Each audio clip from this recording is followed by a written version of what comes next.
संयम के साथ, विवेक के साथ सनातन का प्रचार प्रसार वो करें। हम अपनी परंपरा से जुड़े हैं,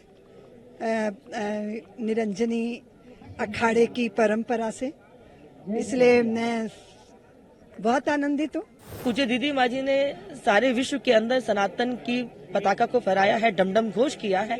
हम सबका भी धर्म बनता है कि जिस धर्म में हमने जन्म लिया, भारत की भूमि है, यदि हम अपनी भारत की भूमि के लिए कुछ न कर पाए तो हमारे जीने का कुछ औचित्य नहीं है। सत्यप्रिया गिरी, उनको आज निरंजनी अखाड़े का महामंडलेश्वर बनाया गया है और हमें पूरी आशा, पूरी उम्मीद है कि वो सनातन धर्म का प्रचार प्रसार पूरे देश विदेश में करेगी। महाकुंभ में तीनों अमृत स्नान पूरे होने के बाद अब अखाड़ों की विदाई का समय आ चुका है। इससे पहले श्री पंचायती अखाड़ा निरंजनी में साध्वी सत्यप्रिया गिरी को महामंडलेश्वर बनाया गया। हिंदुत्व की फायर ब्रांड नेता और वक्ता साध्वी ऋतंबरा की शिष्या हैं साध्वी सत्यप्रिया गिरी। साध्वी सत्यप्रिया गिरी के पट्टाभिषेक कार्यक्रम में फूलों के साथ सैकड़ों मालाओं का इस्तेमाल किया गया। हजारों लोगों को भंडारे का प्रसाद खिलाकर दक्षिणा भी दी गई।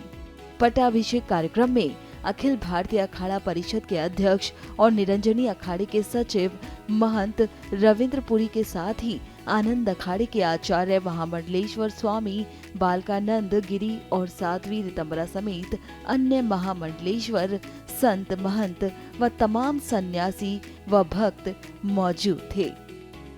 साध्वी सत्यप्रिया गिरी का पट्टाभिषेक वैदिक मंत्रोच्चार के साथ किया गया।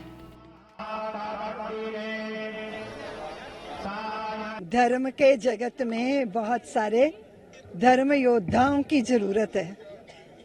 संयम के साथ, विवेक के साथ सनातन का प्रचार प्रसार वो करें। हम अपनी परंपरा से जुड़े हैं, निरंजनी अखाड़े की परंपरा से, इसलिए मैं बहुत आनंदित हूँ और पूरे भारत के सनातन जगत से मैं निवेदन करती हूँ। मेरा विषय थोड़ा विवादित हो जाता है, लेकिन जैसे आप अपनी संपत्ति के संवाहक बनाते हो, ऐसे धर्म का संवाहक बनाने के लिए भी संतानों को जन्म दीजिए और धर्म को समर्पित कीजिए। प्रधानमंत्री मोदी प्रयागराज पहुंचे थे, संगम स्नान किया, किस तरह से इसको देख रही हैं, क्या? बहुत बड़ा सद्भाग्य है, देश के प्रधान पंत आए हैं, त्रिवेणी संगम स्नान किया है। इससे हमारे सनातन की परंपरा का पोषण भी होता है और सबको बहुत आनंद होता है। देखिए, बहुसंख्यक समाज की परंपरा का सम्मान ये हो रहा है, इससे भारी आनंद है। निश्चित रूप से मेरा परम सौभाग्य कि श्री निरंजनी पंचायती अखाड़ा में मुझे आज महामंडलेश्वर के पद पर सुशोभित किया है। ये मेरे गुरुदेव की मुझ पर कृपा है और उनका जीवन सदैव राष्ट्र के लिए समर्पित रहा है। उसी परंपरा में जुड़ते हुए, परंपरा के गौरव को आगे बढ़ाते हुए, और इस राष्ट्र के लिए ही साधु का जीवन होता है, धर्म के लिए साधु का जीवन होता है।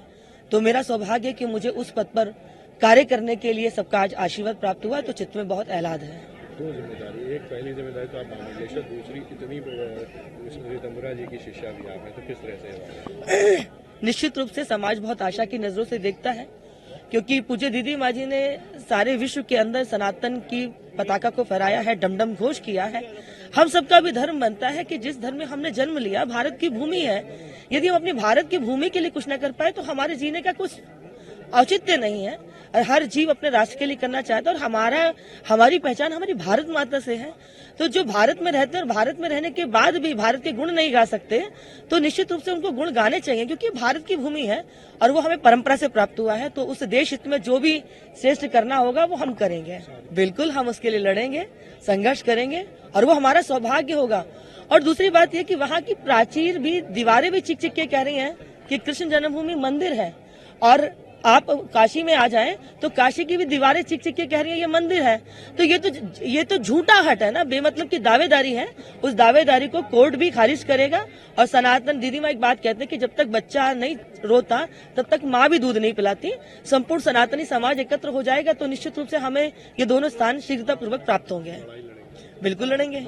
आप जानते होंगे हमारी दीदी ऋतंबरा, जिसको पूरा विश्व जानता है, उनके शिष्य सत्यप्रिया गिरी, उनको आज निरंजनी अखाड़े का महामंडलेश्वर बनाया गया है और हमें पूरी आशा पूरी उम्मीद है कि वो सनातन धर्म का प्रचार प्रसार पूरे देश विदेश में करेगी और इसीलिए उनको हमने महामंडलेश्वर बनाया है। और अभी 2 दिन के पश्चात हम जितने भी शैव अखाड़े हैं सभी वाराणसी के लिए कूच करेंगे। कुल मिलाकर कितने महामंडलेश्वर हैं? देखिए, अगर आप पूछेंगे, मैं समझता हूँ करीबन 16 महामंडलेश्वर अभी हमने इसमें महाकुंभ में बनाए हैं और अभी हमारा नासिक का महाकुंभ आ रहा है, उज्जैन का महाकुंभ आ रहा है, उसके पश्चात 6 साल में हमारा प्रयागराज का अर्धकुंभ आएगा।